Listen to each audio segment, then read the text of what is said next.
Bonjour à toutes et bonjour à tous et bienvenue sur votre nouveau podcast Touchdown Actu. Nitigna Simion, très heureux de vous retrouver pour un nouveau numéro sur les jeunes joueurs en NFL et en NCAA. Et évidemment, comme chaque semaine, il m'accompagne depuis le début de la saison. C'est l'incroyable Jean-Michel Boujard. Bonjour Jean-Michel.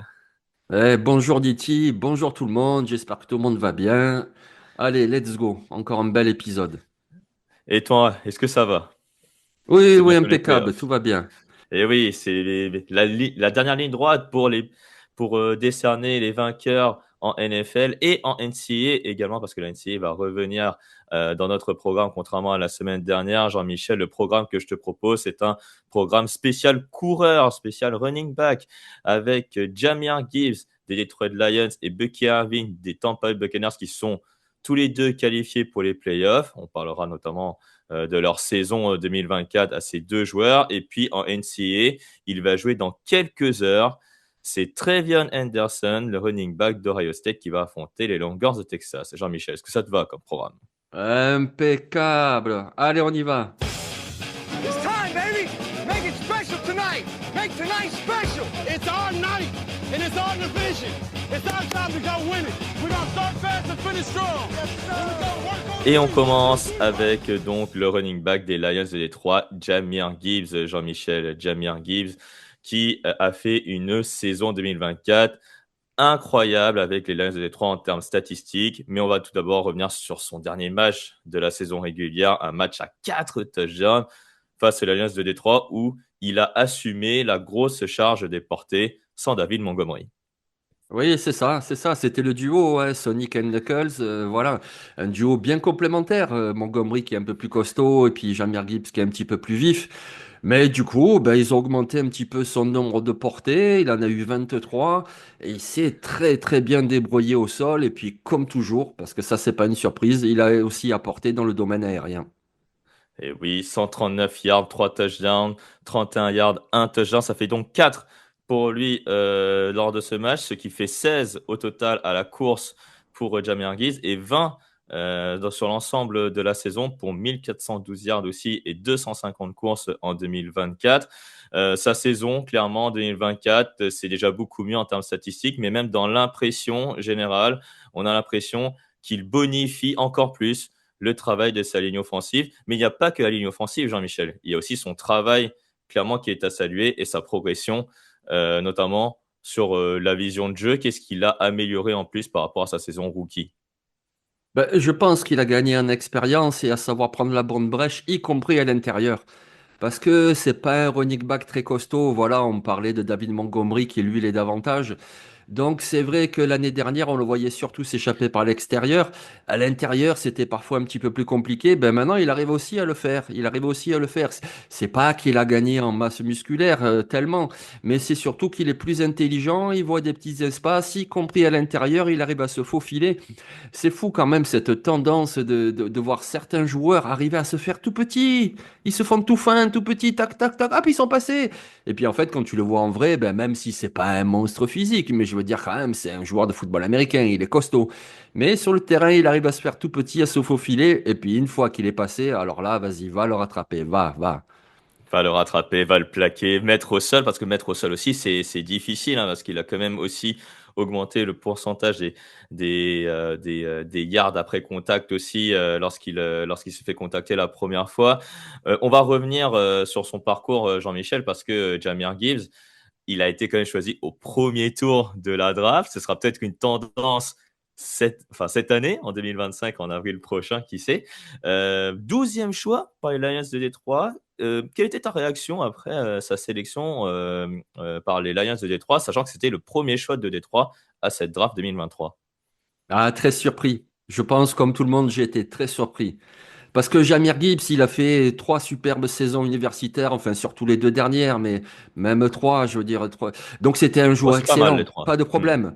Oui, c'était un joueur excellent, pas de souci. Mais le voir choisi au 12e choix, parce que c'est un coureur, Parce que voilà, c'est pas que c'est pas important, c'est important un coureur. Mais tous les ans, il y en a beaucoup des très bons coureurs, alors qu'il y a beaucoup moins de très bons tackles offensifs, de très bons edge rushers, de très bons cornerbacks, etc., etc. C'est pour ça qu'on est plus habitué à les voir partir au deuxième tour. Donc j'étais quand même surpris. 12e choix, je faisais oh, oh, oh. Ouais, c'était un choix un petit peu controversé parce qu'en plus, les Lions avaient d'autres besoins aussi en général. Et il faut dire que cette draft de 2023 ouais, des Lions de Détroit a été quand même une masterclass sur les 2 premiers tours. En fait, ils ont pris plus la valeur du joueur par rapport à la valeur de la position et ce qui est à saluer. Et c'est peut-être peut-être que des équipes vont peut-être s'inspirer pour la draft 2025. Donc, les saisons universitaires qu'il avait fait, c'était très prometteur, et notamment à Alabama avec Bryce Young en tant que quarterback. Est-ce que là, on retrouve ce qu'il fait aujourd'hui en NFL, ce qu'il avait fait en universitaire, ou est-ce que là, tu penses qu'il a énormément progressé et qu'il peut encore aller plus haut dans les saisons suivantes? Bah, il a progressé, oui, bien entendu qu'il a progressé. Mm. Après, quand on le voyait à l'université, c'était déjà très impressionnant, très impressionnant. Moi, je me souviens, dès 2020, c'est Grégory Richard qui me parlait de ce coureur de Georgia Tech. Il disait, mais Jahmyr Gibbs, il est incroyable. Je me souviens, avant la saison 2022, il disait, oh là là, Jahmyr Gibbs à Alabama, ça va être une tuerie. Et il avait raison. Ce qui était impressionnant, c'est pas seulement son côté coureur, c'est-à-dire porter le ballon et gagner des yards et mettre des touchdowns. Non, ce qui était impressionnant, c'est cette double capacité. C'est vraiment Mhm. dans les airs déjà, parce que c'est ce que vous voyez vous en NFL, mais à l'université déjà, c'était incroyable. J'ai les stats sous les yeux. 2021, c'est 36 Mhm. réceptions, 470 yards et 2 touchdowns avec Mhm. Georgia Tech, qui est pas non plus une attaque de fou, surtout dans les airs. Alabama, la saison suivante, 44 réceptions, plus de 400 yards, 3 touchdowns. Enfin, vraiment une double menace incroyable, et c'est ce qui montre à NFL. Ouais, c'est ça, 44 réceptions, 444 yards, hein, précisément, donc que des 4, voilà, donc ça c'est bien aligné.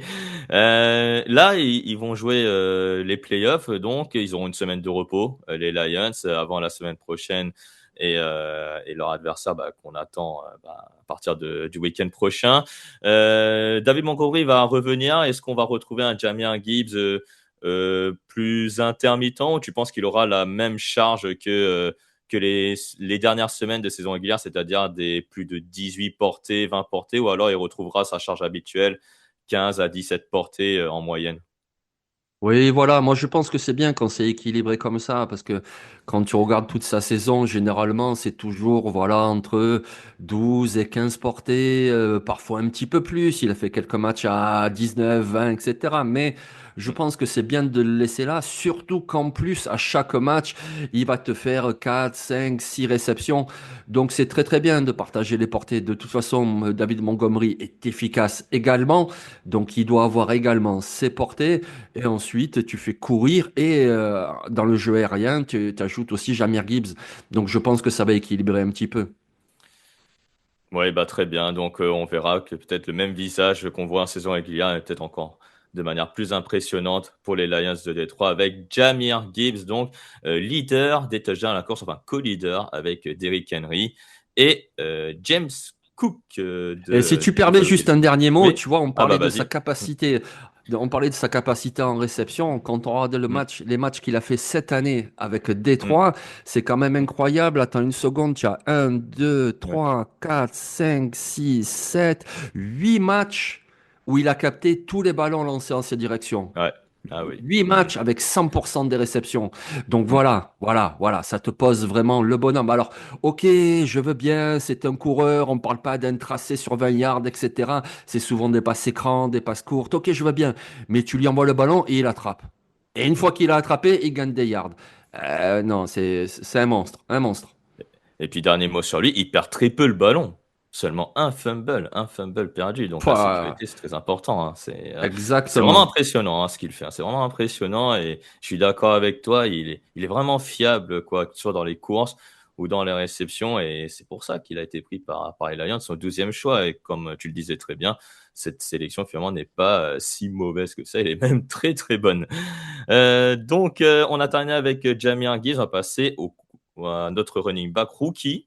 Il a aussi 22 ans. comme Jahmyr Gibbs, hein, d'ailleurs, c'est Bucky Irving. Donc des Buccaneers de Tampa Bay. Il a encore brillé hein, la semaine dernière, hein, Bucky Irving avec les Bucks pour qualifier son équipe face aux New Orleans Saints. 19 courses, 89 yards, un touchdown.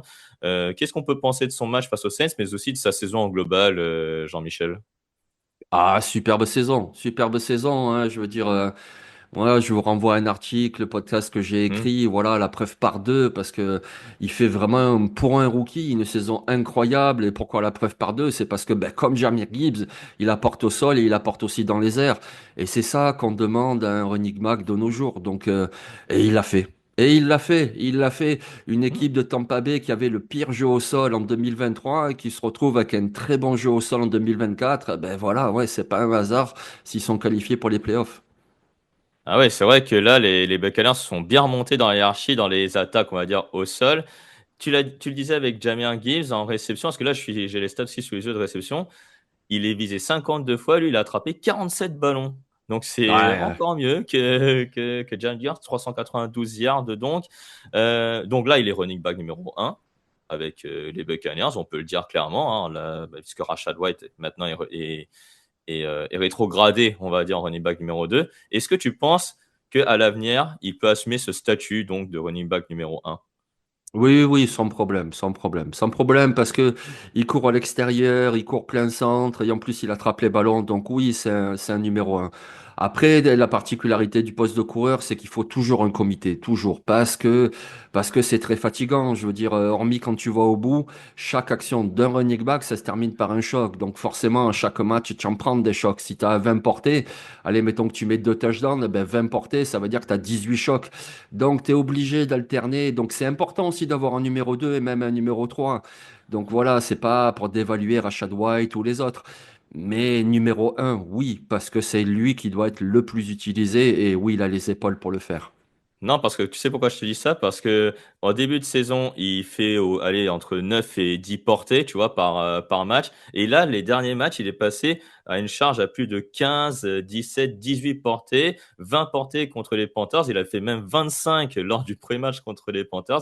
Donc, c'est pour ça que je te posais la question. Donc, toi, tu dis qu'il peut assumer. Moi, je pense que oui, également, il peut assumer parce que déjà, c'est un coureur qui n'a il n'a pas l'air comme ça visuellement, mais je pense qu'il est puissant. Je trouve que c'est un coureur très puissant. Je ne sais pas ce que tu en penses dans ce domaine-là, en termes de la puissance, mais c'est aussi un coureur qui a amélioré sa pointe de vitesse, notamment, et qui peut échapper à tout moment à plusieurs défenseurs. Donc, dans ce profil-là, je pense que Bucky Irving a les capacités de tenir beaucoup plus le ballon et plus de charge dans les années à venir. Est-ce que tu penses que la saison prochaine, donc, ce sera plus de milliards à la course encore, voire même 1500 pour plus de touchdowns? Oui, après 1500, je sais pas, parce que ça dépend toujours du système offensif et quand même Bien Tampa, sûr. et ils Mhm. ont raison, avec un lanceur comme Baker Mayfield, avec des receveurs comme Mike Evans, comme Macmillan, comme Godwin qui va revenir, ben ça passe aussi dans les airs, donc c'est pas toujours évident de dépasser 1500. Mais déjà 1000 déjà sur une saison, c'est génial pour une équipe et je pense qu'il a tout à fait la capacité de le refaire l'année prochaine. Donc pour l'avenir, là, Jean-Michel, dans quel domaine il peut progresser? Parce que là, j'en vois pas trop, finalement, de mon côté. Quel domaine tu le vois, quels axes de progression, pardon, tu vois pour Bucky Irving pour l'an prochain et les saisons suivantes? Oh, je pense déjà continuer, confirmer, parce que c'est pas évident de confirmer. Mhm. Parce que même si au fil de la saison, les équipes, les adverses ont commencé à se méfier de lui, c'est sûr que l'année prochaine, il y aura toujours un plan contre lui, avec un linebacker qui va le surveiller, avec un safety qui peut venir en aide. Donc confirmer, c'est jamais évident. Parce qu'effectivement, quand tu le vois jouer, tu vois que il a des changements d'appui assez explosifs pour changer de direction. Tu vois, comme tu disais, qu'il manque pas de puissance non plus lorsqu'il est contacté. Tu vois qu'il peut courir à l'extérieur comme au milieu. Tu vois qu'il attrape des ballons avec des mains très fiables. Tu vois qu'il les relâche pas non plus. Donc c'est sûr qu'il n'y a pas un défaut flagrant comme ça où tu te dis, bon, là, d'accord, ok, peut-être il y a ça. Alors après, je t'avoue, j'ai pas fait énormément attention à la protection du quarterback. C'est un élément très important. Est-ce qu'il est Mhm. vraiment compétent dans ce domaine? J'ai pas la réponse. Il y a toujours des petites choses de toute façon à continuer à travailler pour progresser. Mais dans l'ensemble, il est déjà très très fort. Oui, c'est très très fort et c'est ce qu'il nous avait montré à Oregon en université. Et ça, on en parlera peut-être dans des prochains podcasts le concernant Bucky Irving, qui est jeune, 22 ans, et dont on va encore en parler dans cette émission sur les jeunes joueurs. On va terminer, Jean-Michel, avec notre dernière rubrique, la rubrique NCAA, qui fait son retour donc cette semaine. Et si vous écoutez ce podcast donc vendredi, il y a de grandes chances que vous ayez eu la première demi-finale qui opposait Notre-Dame à Penn State, hein, Jean-Michel, hein, la première demi-finale universitaire, donc dans la nuit de jeudi à vendredi. Cette nuit, donc dans la nuit de vendredi à samedi, il y aura Ohio State contre Texas, et on va faire un petit focus sur un coureur de Ohio State, puisqu'il s'agit de Trevion Henderson, donc le running back d'Ohio State. Jean-Michel, tout simplement, première question, quel type de coureur est Trevion Henderson? Est-ce qu'il se rapproche de Jahmyr Gibbs? Est-ce qu'il se rapproche de Bucky Irving? Ou c'est aucun des deux? C'est un profil complètement différent. Oh, il est pas si loin, écoute, alors, quand tu le regardes jouer, tu vois qu'il apporte aussi en réception. Et lui aussi, il a des mains très très fiables. Il relâche aucun ballon, ou alors peut-être qu'il en a relâché. Non, il a relâché zéro cette année. Ouais, j'ai Non, vérifié, il en zéro, a relâché zéro, zéro. zéro, Voilà. zéro. Donc tu vois, il a des mains très fiables, il apporte aussi en réception. Et alors, il est différent, il n'est pas aussi explosif que Jahmyr Gibbs, que voilà, notamment sur les changements d'appui. Mais il est déjà très complet, c'est un super joueur. Alors, la première saison qu'il fait, c'est-à-dire sa saison freshman, donc première année à Ohio State, c'est 183 courses, pardon, je vais y arriver, 1248 yards, 15 touchdowns. À ce moment-là, on se dit, et là, on a une pépite au poste de running back derrière Bijan Robinson pour l'avenir en NFL. Mais après, c'était un peu la cata, j'ai envie de dire, parce qu'il a déjà connu une blessure. Et puis ensuite, il n'arrivait pas trop à maintenir le niveau. Est-ce que là, pour la post-season, en tout cas d'Ohio State, là, c'est très fort ce qu'il fait. C'est 18 courses, 174 yards et 4 touchdowns. Déjà, est-ce qu'il est définitivement débarrassé de ses pépins physiques, Jean-Michel? Ben, c'est ce qu'on dirait. Parce que c'est ça le souci. Effectivement, 2021, saison freshman, et tout le monde se dit, waouh, mais c'est qui celui-là? Enfin, pas c'est qui, parce que c'est un lycéen très très réputé, et donc Ouais, forcément une grosse recrue. Donc, quand tu recrue suis le 5 football étoiles. universitaire, En voilà, effet. quand tu suis le football universitaire, voilà, tu connais un petit peu les meilleurs joueurs lycéens qui arrivent. Donc, tu tombes pas des nues, mais tu te dis quand même, waouh, waouh, waouh, parce que tu as rappelé ses stats au sol, mais on peut aussi ajouter 4 touchdowns après réception. Hmm, Sa saison freshman, c'était vraiment un monstre. Après, c'est pas qu'il a déçu, c'est que c'est les problèmes de blessures. Voilà, c'est les blessures. voilà. Il s'est blessé, et puis on le sait, bon, alors pour tous les joueurs évidemment, mais pour un running back peut-être encore plus, parce que les changements d'appui ici et là, donc forcément, la blessure. Mais bon, regarde, cette année, il joue les 14 matchs, il court plein centre, il défonce tout le monde, il a montré qu'il a toujours ses qualités en réception, donc je pense que oui, je pense que les blessures sont derrière lui et qu'il montre toute sa valeur. Mais surtout que cette année, il n'a pas forcément une ligne offensive qui crée des brèches pour la course. Et en plus, il a un concurrent, en fait, aussi avec lui, Quinshon Judkins, hein, dont on va peut-être parler peut-être plus tard, hein, dans une autre émission de l'ancien running back d'Ole Miss. Trevion Henderson, donc, il a, je pense, 21 ans maintenant, parce que c'est un senior, c'est un quatrième année. Il devrait probablement se présenter à la draft en 2025, avec beaucoup de joueurs d'Ohio State qui vont se présenter également. À quel tour tu le verrais et dans quel schéma offensif en NFL il serait le mieux utilisé? Ah, je pense que dès le deuxième tour, il est en jeu. Je pense, hein. Mhm. Après, c'est sûr que le rapport médical, ça fait toujours peur aux équipes et c'est normal, voilà. Mais il a montré toute cette saison qu'il est revenu de sa blessure et les blessures, ça arrive à tous les joueurs, que ce soit à l'université, que ce soit en NFL, etc. Donc, il a montré qu'il a réussi. Et puis, tout ce qu'on dit, il a une bonne vitesse de pointe, il a des mains très fiables pour les réceptions. Alors, il manque peut-être un petit peu d'explosivité dans les changements d'appui quand il faut vraiment changer de direction, etc. Il est peut-être pas aussi fluide, explosif que ben, d'un Jahmyr Gibbs dont on parlait, par exemple. Mais voilà, c'est un très très bon joueur. Donc je pense que, allez, peut-être fin de deuxième et début troisième, parce qu'il faut aussi considérer le fait que c'est une cuvée de running back quand même très complète, où il y a beaucoup de qualité en quantité. Donc ça peut faire glisser également. Mais je pense qu'ils partent de toute façon le vendredi. Voilà, le vendredi, c'est les Mhm, tours 2 et 3, et je pense mhm. qu'ils partent le vendredi. Pour ce qui est du schéma offensif, franchement, ça peut être un power scheme, ça peut être un schéma de zone. Peut-être un schéma de Mhm. zone, ce serait encore mieux, je pense, parce que voilà, sur des schémas de zone, il a montré qu'il est vraiment redoutable. Mais après, je pense qu'il peut s'adapter à n'importe quel système. Et ben voilà, très bien Henderson. Donc, et l'analyse de Jean-Michel est très pertinente, je vous le dis, parce que moi j'aime beaucoup, moi, ce coureur, très bien Henderson. Et donc, pour les équipes NFL, à la recherche d'un coureur numéro 2, peut-être pour supplier un coureur numéro 1 qui a beaucoup de charges, et ben regardez, très bien Henderson, numéro 32 d'Ohio State à surveiller cette nuit ou le lendemain matin, si vous voulez regarder en replay le match entre Ohio State et Texas. D'ailleurs, est-ce que tu as un pronostic là pour ce match Ohio State-Texas, Jean-Michel, pour terminer?